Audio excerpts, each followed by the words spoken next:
one of the most argued about things in gun history, and that's going to be about bullet size and what you're carrying. And you have to have a Glock, or you have to have a 5.7, you have to have a XD, you have to have the PMR, you have to have a Kimber, and none of those really matter.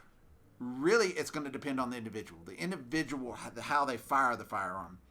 This 45 here has a hell of a lot of stopping power, but it's not near as accurate to me as the PMR 30. And to me, one of the best firearms ever made is the FN 5.7, which some people will sit here and argue with me about. And they'll go, "Oh my gosh, there's so much more better rounds, the 9mm, blah, blah, blah." But it really doesn't matter. It's on how well the individual themselves can shoot the firearm. I can shoot this 5.7 better than any of these other firearms, probably besides the PMR, than on this table. And they say, "Well, it's because you paid a lot of money for it." Not really. It's because that's what I'm comfortable with. Some people will say, "I don't like Glocks. I won't shoot a Glock." But some other people will be like, "Well, I shoot a Glock really well." So it never really comes down about the bullet power or how many rounds or anything else you can carry. It comes down to how well does that firearm shoot with you. And I bring this up to the point to say this. There's going to be some people that will tell you you'll have to own a 45. You have to have one because you're going to want that stopping power, or you're going to want a 9mm because the bullets and this is a Kimber too, and this is really nice. But it doesn't really come to that. It comes on how well can you shoot this. If I can hold this XD and I can shoot it well, then that's the firearm I need to be carrying, and not worried about anybody else's politics or views or their personal opinion.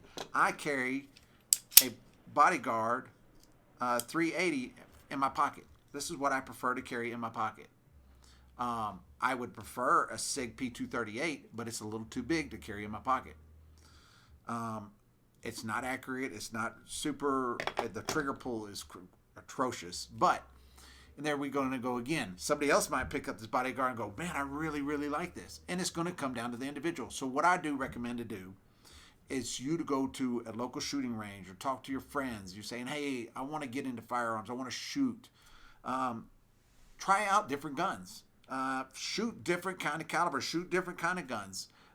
Don't go to when somebody says, "Well, you need to be carrying a 5.7 because that's the best thing on the market," which it kind of is, but that's in a personal opinion. The PMR to me it's a $500 less gun and not that much different in the bullet trajectory, and I like it as well. The magazine releases on it's crazy as hell, but I keep getting off track here, but it comes to the point of this. Go out there and shoot them yourself. And whichever you're accurate with, what the hell does it matter if I've got a hell of a lot of stopping power with a 45 if I can't hit you? You know, to this day, if my wife picks up a 380 and she points it at you, it's over with. But if she picks up a 9mm, she'll hit anything but you. And it's just the way it is. Some of the 45s that I pick up and I fire, I am not going to hit a broadside of a barn with them. And somebody says, "What's your training and it's practice?" And a lot of people don't have that kind of time. Get comfortable with whatever you feel comfortable with shooting, and that's going to be your firearm. If you have any other questions, y'all see likes and comments, man.